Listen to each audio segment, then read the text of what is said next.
Welcome to Discover Ramona, where we showcase the people, places, and businesses that make it one of the best places to live. I'm your host, Valley, and I'm here with Jan Ryan. Hi, Valley. How are you? Hi, Jan. Welcome back. I'm so glad to be back here with you. So good to be here. Both of us are like on the edge of our seats for your next guest. So tell us who you brought. I'm very excited and honored. We have a very special guest today, Darryl F. Walker. He's an international recording star, and he moved to Ramona about 3 years ago. Let's meet him. Let's do it. It's so romantic. We've got the whole thing working out so right. Darryl Walker, welcome to the show. Thank you. Pleasure to be here. No, it's our pleasure that you're here. That's true. We've been pretty excited for you to be on the show. Thank you for bringing these signed copies. And we just played a little bit. We just played a little diddle. All right. Before we started rolling. Beautiful, beautiful music. Thank you. So how did you guys meet, or how do you know each other through Ramona? Well, I can start real quick. Go right ahead. Vito told me, you have to see Darryl Walker. He's playing at the barn on Valentine's. I go, oh gosh, we already have plans with friends. I can't break them. He goes, no, you're not listening. You have to be there. So I said, okay. I broke our appointment. I invited our friends and a few more, and I was mesmerized. So there you have it. Thank you. Thank you. And a big fan ever since. That's awesome. Yeah, it's really beautiful music. It's the kind of music that we turn on a Sunday at our household, and we just kind of do our thing, you know, barbecue, and just it really brings a good energy into the room, whatever room. Well, that's great. So can you tell us about his performances and everything you've seen? Yeah, you've got an amazing background. So international Thank recording star, and you got some tours coming up. Yes, quite a bit of activity lately. It's the post-COVID thing. We didn't expect it to take off the way it did, but it's exceeding my expectations. Which is great. And saxophone too. Everything. Wait, That's you play my the secondary. saxophone? My secondary thing. It's another love, a thing that brings me a lot of inner calm, and the whole thing about performing for me personally is it's a spiritual experience first. And like I like to tell people, I step out of the way and I let it just happen. So there's no thought, there's no, being too critical of anything. I just let it go, and then we see everyone on the other end. I just love that. I love that concept too, because you think of that for entertaining, and I bet a lot of people can't achieve it. It's probably hard to just put yourself out there to that degree. The hardest thing is to be vulnerable. The hardest thing is to allow the process to go forth and you not get in the way of it. It seems simple, but it really isn't, because people have a natural tendency to get in the way. They start overthinking, they start, injecting their personality, ego, or whatever into the equation, and it messes everything up, because the process of the music coming forth doesn't happen because too much thought. Oh, wait. And you were always like that. I mean, you were singing as a child and thought it was nothing, just what you do. According to family members, this all started at age 2. Yeah. And I'm 60 years old. This month, I hit 60 this month.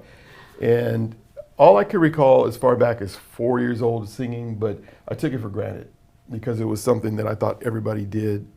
Yeah. And, the saxophone didn't come along until I was 14.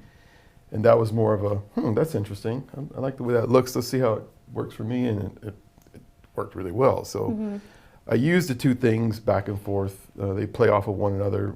If I'm doing a jazz concert, the horn takes on more of my vocal styling. And when I'm singing, my singing takes on more of my vocal styling. I mean, my horn playing style when I'm doing jazz. It's interesting how that works. It's an accidental thing for me, but it's really cool. That's great. That's amazing. I mean, and that's got to be a hard instrument to play, I would think. Oh, man. I could think of some more difficult ones, but that is up there, in terms of doing it to where it's pleasant and people want to actually hear it. Yeah. Doing it in a way that you don't get too technical and you actually have some style with it. That you get too far out there and people can't identify with it. That's why some people don't like jazz, because it's a little too esoteric for them. But if you play it in a way that invites the listener in and it's not too complicated and it's melodic, they enjoy it more. I just found that it was a good thing to have to add with the voice is to play as well. How did you find yourself in Ramona? Good I'm question. just curious because Well, when I moved to San Diego, I started out in Del Mar. I stayed there for 10 years, and then I met Leilani, and then we became boyfriend and girlfriend, and we started, I actually went from there to Carmel Mountain and then Poway, and then once we decided to get married, we moved and bought a house in Ramona. oh, so you just started coming closer and closer and closer. Closer and closer to that area. So now you are in Ramona, and I think it's fitting because we talk about Ramona being kind of like the new hub for music in San Diego. It's interesting because I didn't know how many musicians there were there, and there are quite a few. There's a lot. Yeah, a lot. And the biggest thing is people are looking for places, venues to perform at. The thing is, in this industry, you really have to have some sort of a base, a fan base, or you have to be marketable to a point where people will take a chance on you, especially the ones that can generate, good income for themselves, restaurateurs and bars and what have you. But my main thing is touring, but I do like doing local stuff when I'm home because it's not as helter-skelter as a tour where you're moving, and sound check, line check, okay, show, pack it up, let's go, next place. It's more of a relaxed setting where you can take your time and do things the way you want, you have more control. Yeah. And it's super cool. Leilani, your beautiful wife, I had a chance to meet her, but she actually grew up in Poway. Yes. And I love the story of how you and Leilani met. Well, we have opposing versions of it. I've heard both. But what's yours? What's your version? My version is it's mostly like hers, but she has this one part of her story where she says I was ignoring her and didn't give her the time of day and didn't notice her. But that isn't true because at the time I was in a very tumultuous situation without a clue as to how to get out of it. And my mind wasn't on the next thing. I was just not there. So we met at this radio station in, I guess it was Studio City in LA. And the whole point was that I was going to appear and feature her group, the Saxations, is for the quartet of 4 lovely women who play saxophone.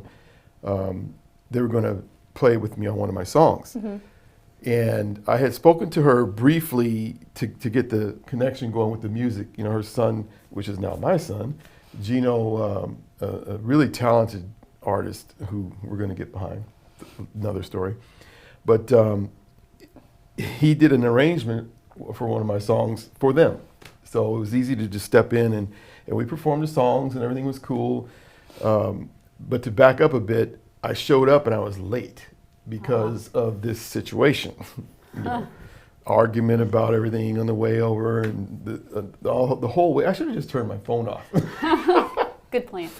It's just one of those things where it was just not a supportive thing, and it was always a problem anytime I had to do something or be somewhere. In this case, I got there and I was disheveled and just completely, mentally not prepared to sit down and do an interview. And the girls were there; they had been there long before me, and so I stepped in, got into character, so to speak, and I made it work. But I really wasn't feeling like being there. I wanted to just be somewhere like at a beach or anywhere peaceful. So as the day goes on and we're doing the interviews and performances and all that, apparently she was looking at me and wondering, I should maybe get to know this guy more. But me, I was noticing, yes, she's a beautiful girl. I'm interested in knowing who she is, but not now because, I just didn't feel like that. But as we left and after we took some photos, we're standing at the elevator and that's when I really got a chance to see her in her splendor, so to speak. I went, wow, she's more than a smart girl. She's really a pretty girl. Because those two things to me are just unbeatable. Because there's a lot of pretty faces, but they don't all have the brain and talent that, And it just, after a year went by, I finally got in touch with her again. But it was this weird thing where I had I was excited about this car I had. It was a Range Rover SVR, this really fast SUV that shouldn't have been that fast, but it was interesting. And she was driving a Corvette at the time. And I went, well, I'd love to drive that. I've always loved those as a kid. And so I said, hey, I'd love to check out your car, blah, blah. You know, because guys are awkward when it comes to, they just are. Mm-hmm. You meet a beautiful girl, you're intimidated by the beauty thing, and is she gonna think I'm a creep? If what do I say? What do I not say? So that seemed to be an easy conversational point. Perfect. Well, it turned out to be good for that purpose. We got together, went out to lunch, and discussed a few things, and then I realized, okay, I really want to know her better. So it just took off from there. Do you guys still make music together? Yes, we have a number of videos, one of which we need to get out there, but we do stuff together. She does all of my videos. Mm-hmm. I basically go downstairs. We have a studio downstairs. I go and record the audio, and then once I'm finished with it and mix it, I send it to her, literally airdrop it from downstairs to upstairs, and then she'll take it, ask me, what is this about? Okay, all right, cool. Then I leave. I come back in a couple hours, and she's got the whole thing mapped and the whole story being told. She does an amazing job on that. It's unbelievable. We'll go out sometimes. I have a drone, and we'll do different things, and we use I guess it's a Canon R6 digital camera to capture those location shots. But she takes all this stuff and puts it together, and then I'm just sitting there going, oh, wow, That's a talent. This is good. And Darryl, I feel that we haven't gotten into your background. I mean, your music, your connections, what you bring to Ramona. I know just for the Valentine's thing, just the talent you brought down, and some of the singers that you also work with. Oh, man. It's funny. I've been in this game on a professional level since probably 1990. And along the way, there have been so many relationships that started that I continue to enjoy. And one of them, most notably, would be with the producers that I know. Kevin Flournoy, who used to be a San Diego native, he's now living in Los Angeles, but he's the one that did this. He wrote the arrangement for that. And then I'm fortunate enough to have a really well-renowned brother-in-law who added his saxophone to that. Richard Elliott. He's one of the best of the best, but a really great human being too. And our wives conspired because his wife is my sister-in-law too. So you guys should do something together. The two of them, Leilani and she both, Camilla, kept saying that. And after a while, I said, okay, we will. And then I went home, wait a minute, what did I just agree to? Wow. So, I had always wanted to re-record that Ribbon in the Sky song. And so I called Kevin and said, hey, when are you next down in San Diego? Oh, anytime. I said, okay, well, let's get together and map this out and figure out what we're going to do. And I want to record Ribbon in the Sky. I said, oh, really? I was just thinking about that. So he came down with an arrangement, and I looked it over, and I went, this is ridiculous. We have to do this. Wow. This is so good. And so we did. We recorded it in 3 studios, one of which was in Burbank, and then 2 down here. And then we went to Richard's studio at his home in Rancho Santa Fe and got his part. And then we put all that together, and the end result is that song, which went to number 68 on the Smooth Jazz Top 100 last year. Wow. And then number 1 for 14 weeks in the UK. Wow. I'm so excited to listen to it. I don't know if I've heard that one yet, so thank you. I did it live. You heard it the night that you Okay. saw. But I love the recording because there's things in there that you can't reproduce live, like French horns and orchestral backing tracks and that kind of thing. But yeah, it was fun to make. Now, is that Leilani's brother, Kevin? Did you say the other Oh, sax Kevin player? Flournoy? Richard? That's our brother-in-law. Brother-in-law. Her sister's husband. Okay, because I didn't know if Leilani and her brother were both sax players. That's where I was going. Yeah, me too. Like, Okay. geez, what a talented Wow, family. yeah. Yeah, she has only sisters. She Okay. has Kim and Camilla, I gotcha. 3 girls. So you play at a lot of local places in Ramona, or just the barn? I know the barn's coming up. No. You play other places? Actually, that's the only place, with the exception of a place across the street where the local musicians get together on Mondays and hang out and whatever. But I've done that once. But typically, I'm working in LA, in Orange County, around San Diego. I've done a lot of corporate stuff. You know, And Oh, nice. Humphreys? Events. Did you mention? and Humphreys as well. Yeah. Oh yeah, Humphreys is a big one. And I've got to also say, Vito, going back to Vito, he told me you were in his restaurant having dinner, and he didn't know who you were, so he was talking to him. I like that. He was talking to him, and then he goes, someone else goes to Vito, do you know who that is? Oh yeah. So Oh, he oh used yeah, to that's know. right. That's yeah, right. yeah. Do you know who that is?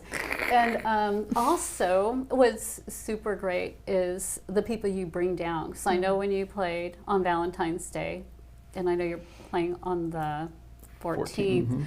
So just who you're able to bring down with you also is just a treat. Have we for announced us. that yet, or is that a secret? Oh, we have, yes. April 14th is going to be, it's a supper or dinner show.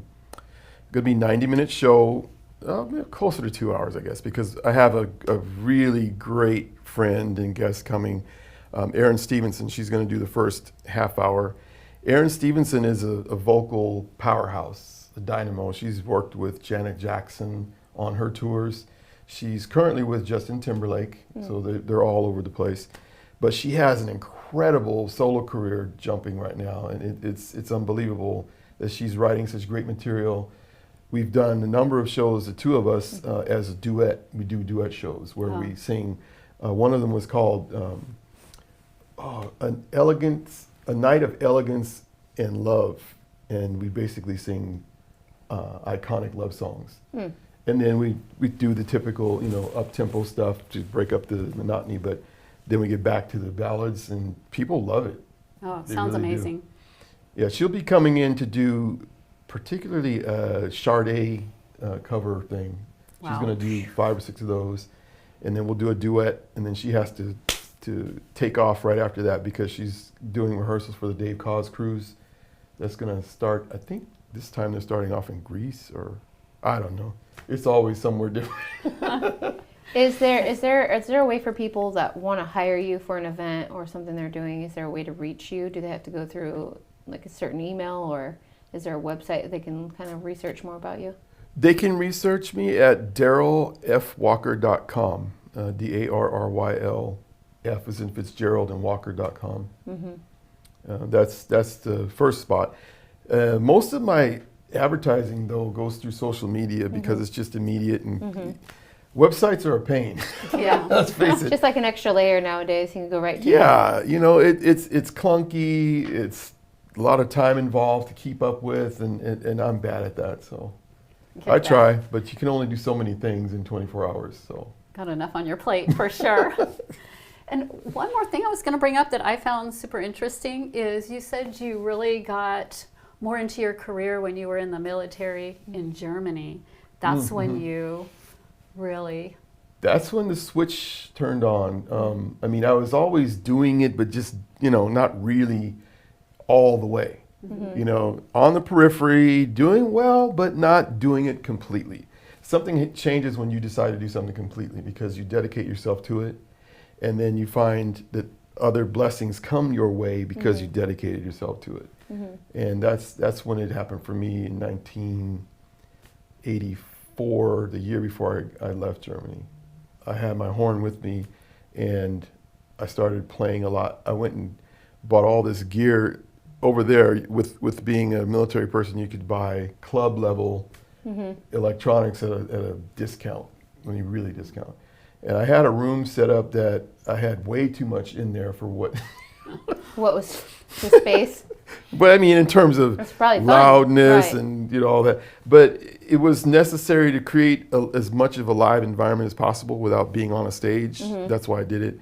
But I made sure not to disturb anybody. So I picked the right times. But it was good for me because I was able to rehearse and perfect what I was trying to do. Also, it just brings a level of like normalcy, you know, when you're there in Germany, outside of what you're used to, of the realms of things that you're used to, you have some music to fall back on, and even the people that were there with you, you know, that's pretty cool. None of which knew anything about that. They just would hear this system going and then this horn or a voice on top of that. Love it. And they couldn't understand really what was happening. And then one guy, I left the door open one time, unlocked, and someone barged in. What? Nah. And then it became this big thing. But that was where I decided, okay, I'm going to go ahead and I'm not going to re-enlist. I'm going to leave and go home and focus on this. Music, yeah. And you had a whole other career too that you fit in there somehow. 23 years of aerospace found its way in Jeez. and managed to do both at the same time, which was not easy. It was a situation of burning the candle at both ends and the middle.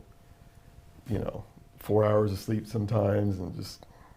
But when you want something that badly, when you feel that passionate about it, sleeping's just. I was going to say, it just got you to the ability to do it now full time and not need anything else. Right. Because we know there's like struggling musicians out there, so to be able to take it full time and own a home and do all those things is a true testament to like how your success transpires over the years, right? You have to do something to get off the ground, and you build that.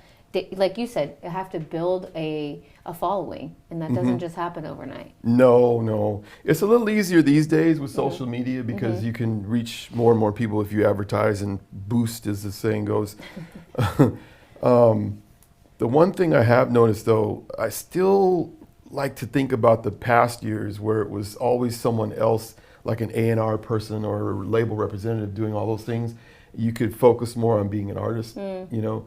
Now the way it is, it's structured in a way where you have to wear all the hats. Yeah. If you're going to be successful, you need to know the business of making music as well as just the craft of making music, because it's way more than just a craft.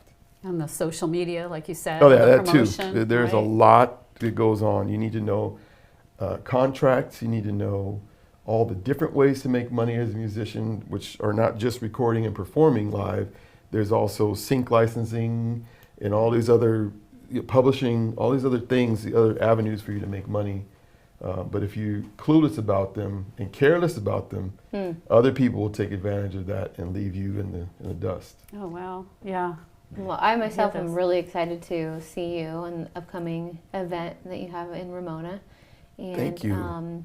I know, keep performing around San Diego. Oh, for don't sure. Don't leave us. No. Don't move back to LA or go to Orange County. We want to keep you here in San Diego. I'm going to bring the top people from LA. Down here, right? They always do. Okay. They come down whenever I ask. They come down. We'll keep everyone posted on Discover Ramona. That's right. We will. Thank you so much for being here. Thank you. Appreciate it. Thank you. Thank you so much for watching Discover Ramona. We'll see you next time.